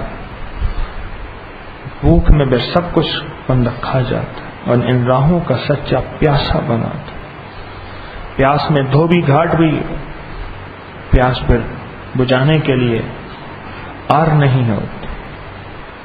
اللہ مجھے آپ کو ان راہوں کا سچا بھوکا اور پیاسا بنا دے۔ بس جو چلتا رہے گا اس حال سے، اس انداز سے، اللہ اپنے خزانے غیب سے اس کو استقامت عطا فرمائے۔ اصل تو اللہ کو نا یہ پوچھنے سے مراد اپنی ادائیں دکھانی ہے، بخشش کا نظام تو اوپر سے ہے، اصل تو اللہ کو اپنی ادائیں دکھانی ہیں، ادائیں دکھائیں۔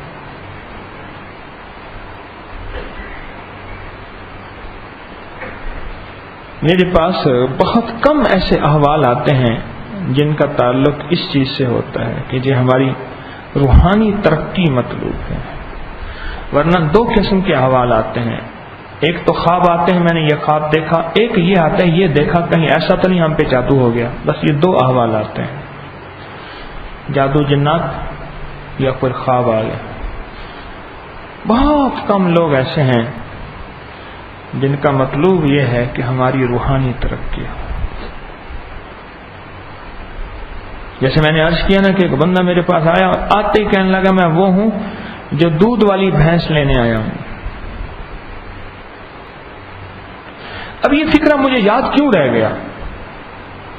اس لیے کہ دودھ والی بھینس لینے کو بہت کم آتے ہیں، یہ فکرہ مجھے یاد اس لیے رہا۔ یہ نہیں ہے کہ اس نے یہ لفظ کہا تھا یاد رہ گیا، جو دل کی کیفیات ہوتی ہیں وہ دلوں پہ منتقل ضرور ہوتی ہیں۔ تو ہم سب محتاج بن کے چلیں گے ان راہوں میں، اللہ اپنے غیب سے پھر چلاتا جائے گا، تربیت بھی کرے گا، اللہ راہیں بھی دکھائے گا، اور اللہ غیب سے چلائے گا بھی سے. ٹھیک ہے نا؟ کوئی سوال اسی شعبے سے منسلک ہو جو میں نے عرض کیا ہے، یہ ذہن میں رکھیے گا، اسی سے منسلک ہو. ایک بندہ کہے جی میں دبئی سے آیا ہوں آپ سے ملاقات کرنے، یہ سوال تو نہیں ہے. ہر نشست کا اپنا سوال ہے. بیت الخلاء میں بندہ پانی مانگے تو گلاس میں تو نہیں دیتے، لوٹے میں دیتے ہیں، اور اگر غسل خانے میں مانگے تو لوٹے میں نہیں دیتے، بالٹی میں دیتے ہیں. جی کس سوال کسی کا؟ جی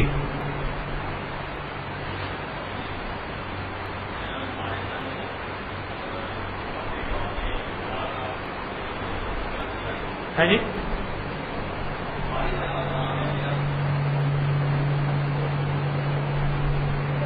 جی فرمائیے. بس ہماری سہمت کام ہے میرا، اور میں پہلی دفعہ آپ سے ڈسکس کرنے سے آپ کا ایک اطلاع تھا. میری ماں نے مجھے بھیجا کہ آپ کے پاس آؤں اور ان کو اطلاع کرتے جب وہ کینسر ہے ڈاکٹر نے دوا دی ہے، پہلے آپ کے پاس آتی ہے. ابھی دعا کریں گے ان کے لیے. ٹھیک ٹھیک. ہاں جی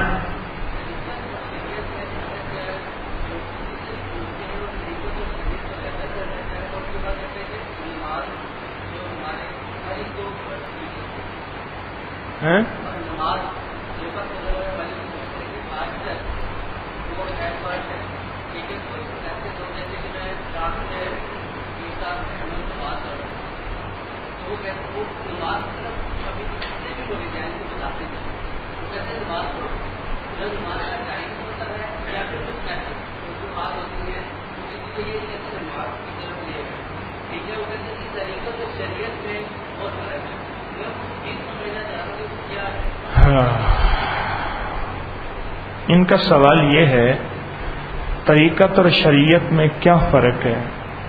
یہ اللہ والے بتانے لگے کہ میرے پیر صاحب ہیں جن کے پاس میرا آنا جانا ہے، وہ نماز کے بارے میں لوگوں کو تاکید بتاتے ہیں، تاکید نہیں کرتے. کوئی پڑھے نہ پڑھے، خود بھی پڑھتے ہیں. کہنے لگے میں نے بھی نہیں دیکھا ان کو خود پڑھتے ہو، اور وہ شریعت کو علیحدہ بتاتے ہیں، طریقت کو علیحدہ بتاتے ہیں. یہ ان کا سوال ہے. ایک چیز ذہن میں رکھیے گا،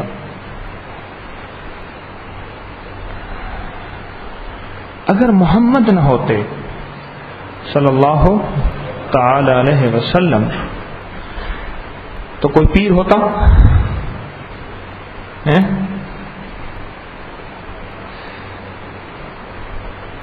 اور محمد کی بابرکت ذات ایسی آئی کہ اللہ جل شانہ نے محمد پہ صلی اللہ علیہ وسلم پہ قرآن اتارا. ہمیں محمد کے ذریعے، مدینے والے کے ذریعے قرآن ملا، شریعت ملی، دین ملا. پھر دین نے اللہ جل شانہ تک پہنچنے کے راستے کھولے. معلوم ہوا پہلے شریعت ہوئی یا طریقت ہوئی؟ محمد آئے تو نظام آیا نا. بس ایک چھوٹی سی موٹی سی بات ہے، ایک عام سادہ سی بات. مدینے والے آئے، کملی والے کا وجود بابرکت باسعادت اس دنیا میں آیا تو شریعت آئی نا. شریعت آئی تو مسلمان آئے. اچھا مسلمان آئے تو صوفی آیا، فقیر آیا، اور طریقت آئی. شریعت ہی نہ ہوتی تو کچھ نہ ہوتی. تو اب بتائیں پھر ہماری طریقت پہ غالب شریعت رہے گی یا نہ رہے گی؟ ہاتھ شریعت کا رہے گا، اور اگر شریعت کا ہٹ جائے گا پھر ہم گمراہ ہو جائیں گے، ہم غلط راہوں پہ چل پڑیں گے. پھر ان غلط راہوں کو ہم سمجھیں گے شاید یہ ہماری بخشش کا سامان ہے. انہی غلط راہوں کو بدعت کہتے ہیں. انہی غلط راہوں کو جن کو ہم دین سمجھ کے اللہ جل شانہ کی محبت اور کملی والے کا مزاج یا کملی والے تک پہنچنے، اس کے عشق اور کملی والے کی محبت تک پہنچنے کی راہیں سمجھ رہے ہیں، پھر وہ بدعت بن جاتی ہیں، اور اسی کو دین بدعت کرتا ہے، اور کل بدعت ضلالہ اور کل ضلالۃ فی النار، اور کما قال علیہ الصلوۃ والسلام۔ تو ہمیشہ شریعت غالب رہے، اللہ کا حکم، اس کے حبیب کا طریقہ، بس۔ جنید بغدادی رحمۃ اللہ علیہ فرماتے ہیں جس پیر کو دیکھو وہ اڑتا جا رہا، لیکن دیکھو کہ کیا اس کی زندگی میں، اس کی باتوں میں، اس کے کلام میں، اس کے احوال میں شریعت ہے؟ شریعت ہے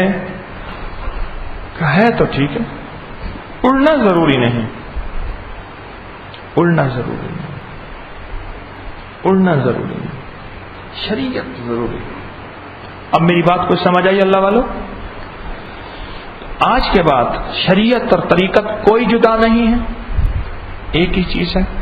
کملی والے کی غلامی کا نام طریقت ہے، بس ختم، 100 گلاں دی۔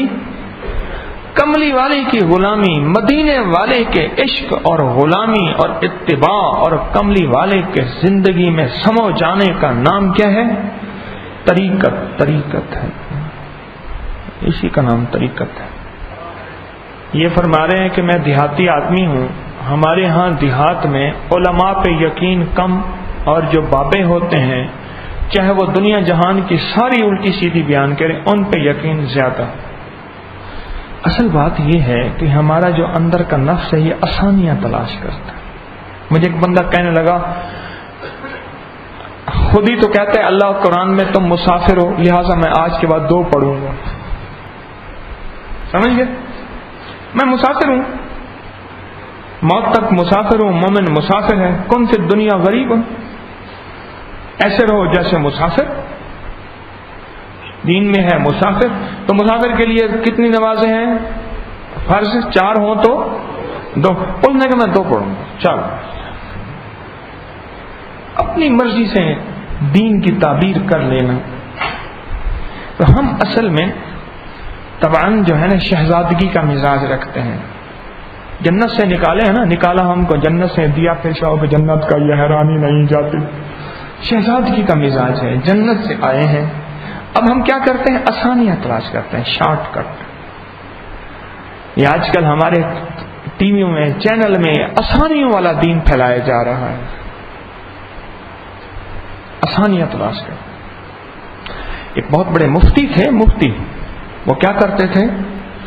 معتزلہ کے مفتی تھے، بہت لڑے، مامون کے دور پہ، مامون الرشید ہے نا، اس کے دور کے۔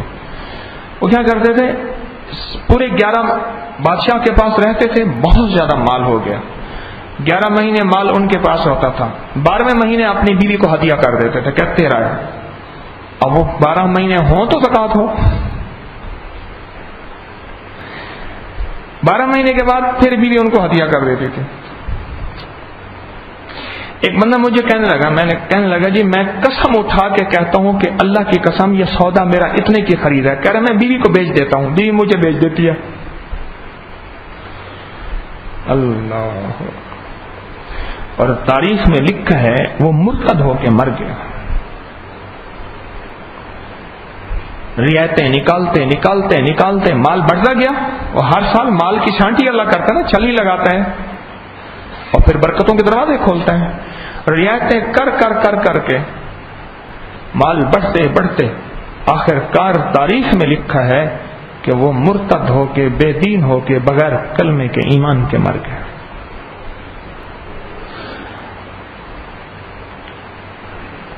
یہ بتاؤ ٹھنڈی اور گرم تار کو بتانے والا بندہ کتنا با کمال ہوتا ہے۔ وہ کہتے ہیں دیکھو اس تار کو ہاتھ نہ لگانا۔ اچھا چلو بجلی کے ساتھ مذاق کوئی کر لے تو معافی ہے؟ بجلی کے ساتھ مذاق کر لے، مذاق جیسے ہمارا وہ دوست کہتا تھا مذاقاں کرنا ہے، تو بجلی کے ساتھ کوئی مذاقاں کرے کوئی معافی ہے اس کو؟ معلوم ہوا دین بھی ایسے ہے، اس کے ساتھ اگر کوئی مذاق کر لے تو اس کے ساتھ بھی یہی ہے۔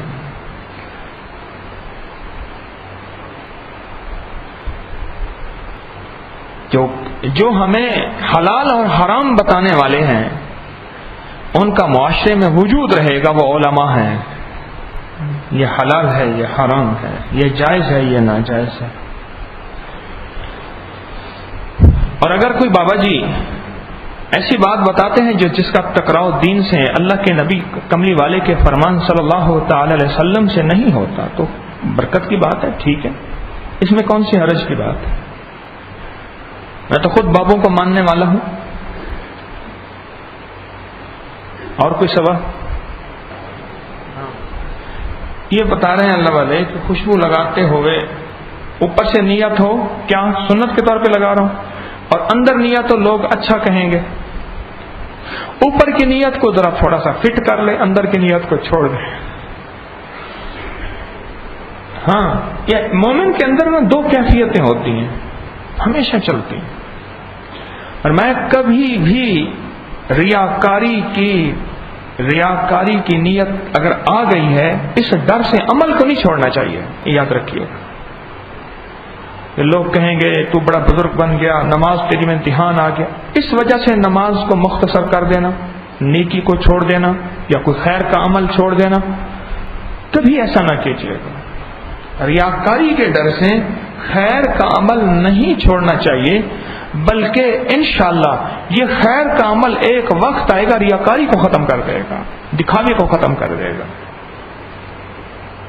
اندر کی کھوٹ کو ختم کر دے گا خیر کا عمل. اور کوئی سوال؟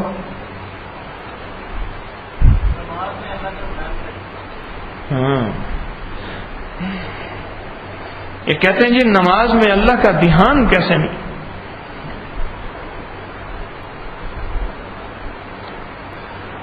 جس کو نماز میں اللہ کا دھیان ملا اس کو نماز کے باہر ملے گا، جس کو نماز کے باہر اللہ کا دھیان ملے گا اس کو نماز میں ملے گا. اسے ہمارے اہل اللہ کی اصطلاح میں کہتے ہیں وقوف قلبی. وہ کیا؟ اس وقوف قلبی پہ میں ایک شعر کہا کرتا ہوں، آپ سنتے رہتے ہیں کہ دنیا کے مشغلوں میں ہم باخدا رہے، سب کے ساتھ رہتے ہوئے سب سے جدا رہے.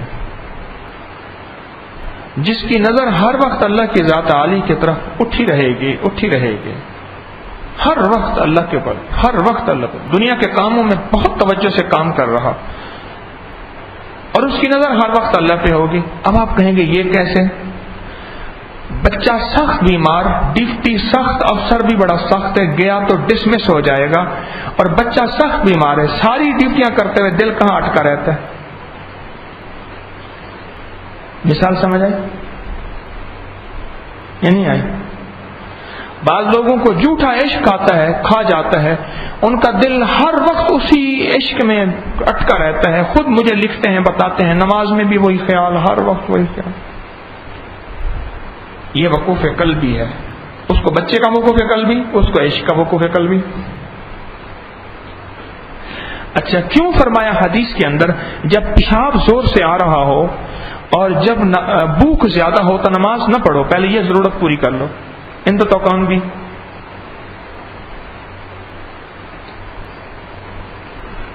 کیوں فرمایا؟ ذہن ہی پیشاب کی طرف رہتا ہے، بھوک کی طرف رہتا ہے.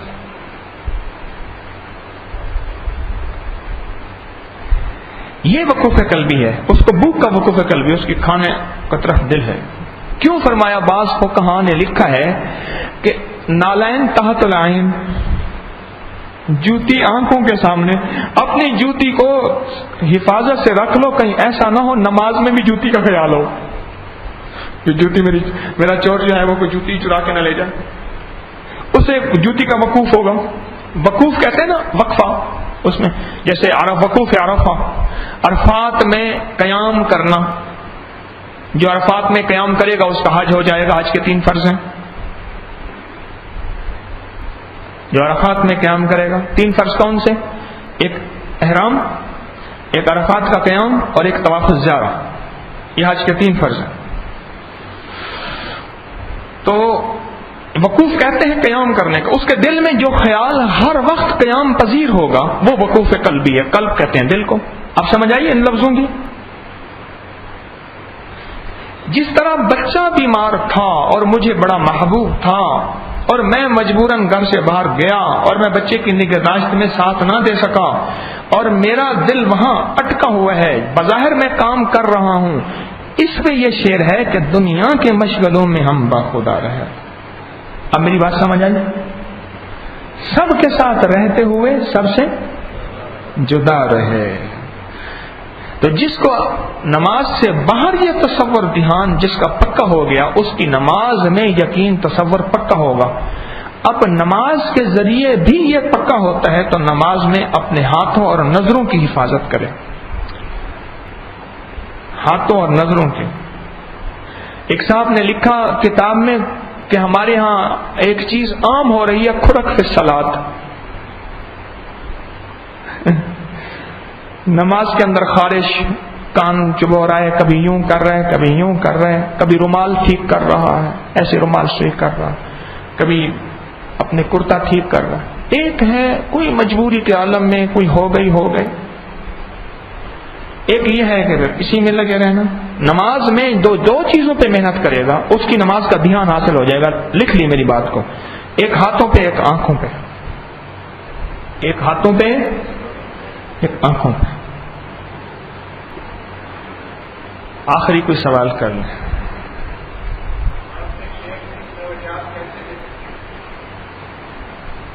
آپ بھی بولیں، بتاتا ہوں، آپ بھی بولیے۔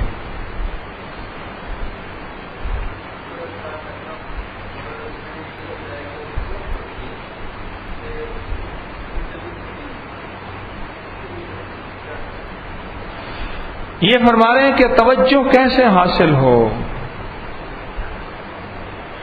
آج توجہ حاصل کرنے کا سورا میں نے مضمون یہی بیان کیا تھا، اور آخر میں میرے ایک دوست نے سوال کیا توجہ کیسے حاصل ہو۔ اللہ، آج میں نے توجہ حاصل کرنے کی ساری ترتیب بتائی نا آپ کو، اول سے آخر۔ اپنے شیخ کو لکھیں، پھر توجہ ملے گی، احوال دیں، اطلاع دیں۔ آج میرا پتہ نہیں میرے گھنٹہ ہو گیا، کتنی دیر ہو گئی بھائی دیکھو، 1.5 گھنٹہ وہ کہتے ہیں ہو گیا، نیٹ والی کہتے ہیں۔ چلو پھر بتا دیتا ہوں۔ مجھے شاہ اسماعیل شہید کو بندہ آیا نا دلی کی جامع مسجد میں، اس نے کہا جی میں نے آپ کا آج کا بیان نہیں سنا، اس نے سارا پھر سنا دیا، اب پھر سناؤں سارا ہوں۔ اصل میں ان اللہ والوں کو مجھ سے ہے محبت، معلوم یہ ہوتا ہے، یہ مجھے کہتے ہیں کہ میں ان کی باتیں کرتا جاؤں۔ میں یہ نہیں کہتا کہ یہ دیر سے پہنچے یا غیر حاضر تھے، میں یہ کہتا ہوں کہ اصل میں ان کو محبت ہے، یہ کہتے ہیں میں کہتا جاؤں اور یہ سنتے جائیں، کہیں کہنا میرا قوالی نہ بن جائے، قوالی نہ بن جائے، اور قوالی بن گیا تو فائدہ نہیں ہوگا۔ بس یہ بتا دوں آپ کو، آج کا میرا لب لباب تھا ہی ایسے کہ توجہ کیسے حاصل ہو۔ کیوں جی؟ اللہ مجھے آپ کو بھی توجہ عطا فرمائے، اچھی توجہ عطا فرمائے، اپنی ذات کی توجہ عطا فرمائے، اپنی ذات کا درد اور غم عطا فرمائے۔ اب ہم بیٹھ کے مراقبہ کریں گے اسی توجہ کو حاصل کرنے کا، اسی توجہ۔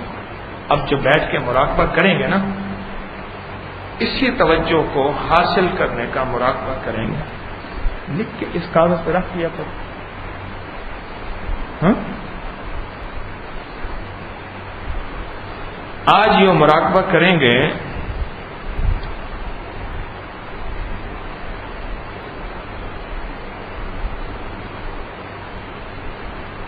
تو وہ اس توجہ کو حاصل کرنے کی، اس توجہ کو اللہ کی ذات کے لیے اپنے آپ کو بھول جانا، بھول جانا، یہ مراقبہ ہے۔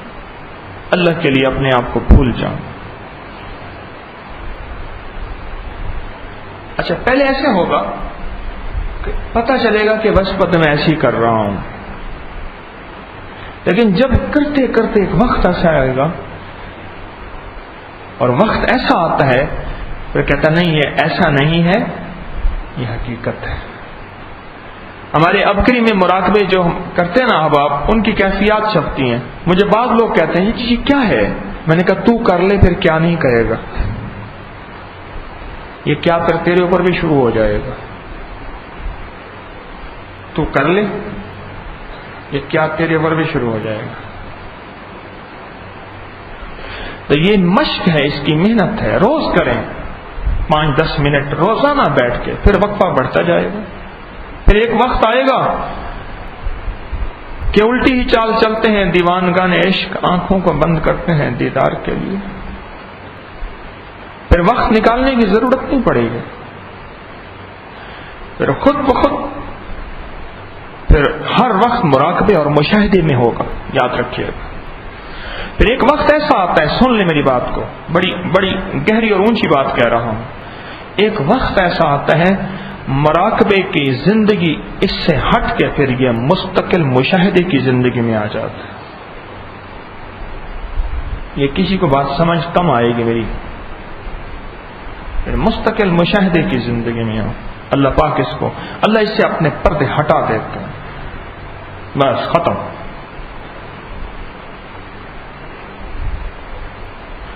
وہ لطیف اور خبیر بن جاتا ہے میرا رب، اور علیم بن جاتا ہے. اپنے علیم کی ساری صفت، اپنے لفظ لطیف کی، اسم لطیف کی صفت، اور اسم خبیر کی صفت، اور اسم علیم کی صفت اس پہ کھول دیتے ہیں. اس کے ان لفظوں سے پردے ہٹا دیتے ہیں اپنی قدرت کاملہ کے ذریعے. کتنے لوگ ایسے ہیں ہمارے کروڑوں میں ایسے ہیں جن کو جنات ایسے نظر آتے ہیں، آپ مجھے دیکھ رہے ہیں، میں آپ کو دیکھ رہا ہوں، بالکل نظر آتے ہیں ایسے. ہمارے معاشرے میں کئی وجود ایسے ملتے ہیں. مبالغہ کرنے والے، دھوکہ دینے والے بھی بہت سارے ہیں، لیکن حقیقت والے بھی ہیں. اسی طرح اللہ پاک پھر اپنے مشاہدے کے پردے اس پہ ہٹا دیتے ہیں. مشاہدہ پھر اس کو مشاہدہ حق کراتے ہیں. یہ محنت ہے، مشق ہے. شروع کریں کریں کریں کریں. مشاہدہ مطلوب نہیں، یہ بات بتا دو، ہو جائے ٹھیک ہے. مطلوب رب ہے اور صرف رب ہے، بس ختم. ہمارا مطلوب کیا ہے؟ اللہ رب، بس. اب ہم بیٹھ کے مراقبہ کریں گے توجہ سے، امتحان سے. اس کے بعد دعا کریں گے. دعا کے فوراً بعد 5 منٹ 10 منٹ کا وقفہ ہوگا، پھر عشاء کی نماز ہوگی. سبحان اللہ بحمدہ، سبحان اللہ.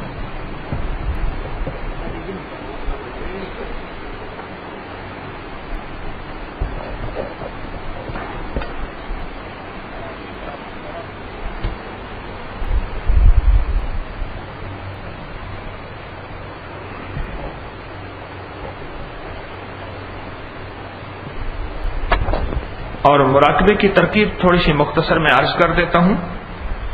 وہ یہ ہے کہ جس حالت میں بیٹھے ہیں،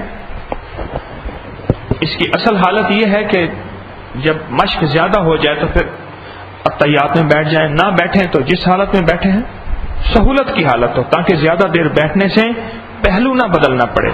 جو سہولت کی حالت ہو، یہ بات ذہن میں رکھے. پہلے جو آپ کو سہولت کی حالت ہو، اس میں بیٹھ کے یہ تصور کرنا ہے کہ عرش الہی سے اللہ جل شانہ کا نور جو ہے، عرش کا نور میرے دل پہ آ رہا، اور میرا دل اللہ اللہ کہہ. یہ تصور زبان سے نہیں، دل سے دہرانا ہے. زبان سے نہیں، دل سے دہرانا ہے. اور تصور کرنا ہے کہ وہ نور آ رہا. میرا اللہ خود کہتا ہے، حدیث قدسی ہے، میرے بندے میں تیرے گمان کے بقدر معاملہ کرتا ہوں. جیسے تیرا گمان ہوتا ہے ویسے میرا معاملہ ہوتا ہے. تو اللہ کے ساتھ کا تصور ہم اس خیال سے کریں گے، لا الہ الا اللہ محمد رسول اللہ. الحمد للہ رب العالمین والعاقبۃ للمتقین، الصلاۃ والسلام علی سید الانبیاء والمرسلین، یا اول الاولین یا آخر الآخرین، یا ذا القوة المتین، یا راحم المساکین، یا ارحم الراحمین، یا اکرم الاکرمین، یا اجود الاجودین، یا ذا الجلال والاکرام. اللهم لا سهل الا ما جعلته سهلا وانت تجعل الحزن سهلا اذا شئت.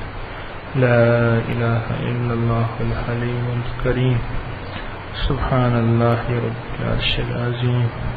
الحمد لله رب العالمين اللهم صل على محمد كما تحب وترضى. یا اللہ اپنی ذات عالی کا کامل دھیان عطا فرما، یقین عطا فرما.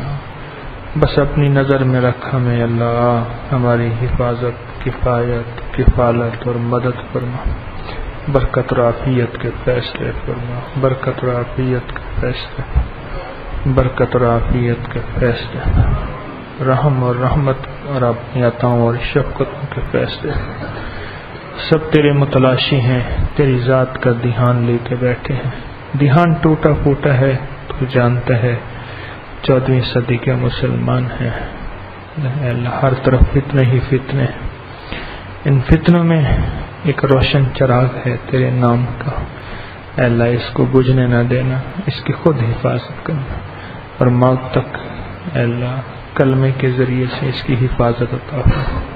اللہ ہماری قبر کو روشن بنا دے، ہمارے ایمان کو روشن کر دے، ہمارے من کو روشن کر دے، ہمارے تن کو روشن کر دے، ہمارے دل کو روشن کر دے، ہماری دل کی من کی دنیا کو روشن کر دے. خصوصی کرم عطا اور شفقت کے فیصلے فرما، رحم اور رحمت اور فضل کے فیصلے. جتنے بھی یہاں آئے ہیں ان کی حاضری قبول فرما. پریشانیاں، بیماریاں، تکلیفیں دور فرما، غم کو دور فرما، مسائل کو حل فرما، مشکلیں دور فرما. اے اللہ مریضوں کو شفا دے، بے گھروں کو گھر دے، بے دروں کو در دے، بے سہاروں کو سہارا عطا. غربت اور تنگ دستی میں ڈٹے ہوئے پریشان لوگوں کے ساتھ عافیت کا، فضل کا، عطا کا، شفقت کا، رحم کا، رحمت کا معاملہ فرما. بس کرم کر دے، کرم کر دے، کرم کر دے، کرم کر دے، کرم کر دے، کرم کر دے مولا، کرم کر دے. تیرے کرم سے سارے کام ہوں گے اللہ، تیرے کرم سے سارے کام ہوں گے اللہ. تیری کرم سے کلمہ نصیب ہوگا، تیرے کرم سے قبر ایمان والی ملے گی، اور تیرے ہی کرم سے جنت نصیب ملے. مولا کرم کر دے اللہ، رحم کر دے. ہماری دائیں بائیں سے حفاظت فرما، کفایت فرما، کفالت فرما. اللہ ان مخلصین کی برکت سے امت کے لیے ایمان کی، عافیت کی، ہدایت کے فیصلے فرما. الہی جتنے بھی یہودی ہیں، عیسائی ہیں، ہندو ہیں، سکھ ہیں، اور جن مذاہب میں ہیں، ان سب کو ایمان والی دولت عطا. اللہ ان کو جہنم کی آگ سے بچا. اللہ ہماری کچہریوں کی، ہمارے ایوانوں کی، ہماری گھروں کی، بازاروں کی حفاظت فرما، کفایت فرما. اللہ ہمارے حکمرانوں کی حفاظت فرما، ان کے ایمان کی حفاظت فرما. اللہ ان کے سب غلاموں کی حفاظت فرما، اللہ غریبوں کی حفاظت فرما، امیروں کی حفاظت فرما. الہی الہی تو ہم سب کی کفایت فرما، کفالت فرما، حفاظت فرما اور مدد فرما. بس جو عطا تیرے خزانے میں سب سے اچھی ہے وہ عطا فرما، اور تیرے خزانے میں سب سے بہتر جو نعمت ہے وہ عطا فرما، اور ہماری نسلوں کو محروم نہ فرما. نستغفرک ونتوب الیک، نستغفرک ونتوب الیک، نستغفرک ونتوب الیک. وصلی اللہ علی النبی الکریم وعلی آلہ وصحبہ واہل بیتہ اجمعین آمین برحمتک. اپنی مراقبے کی کیفیت لکھ کے ضرور دیا کریں.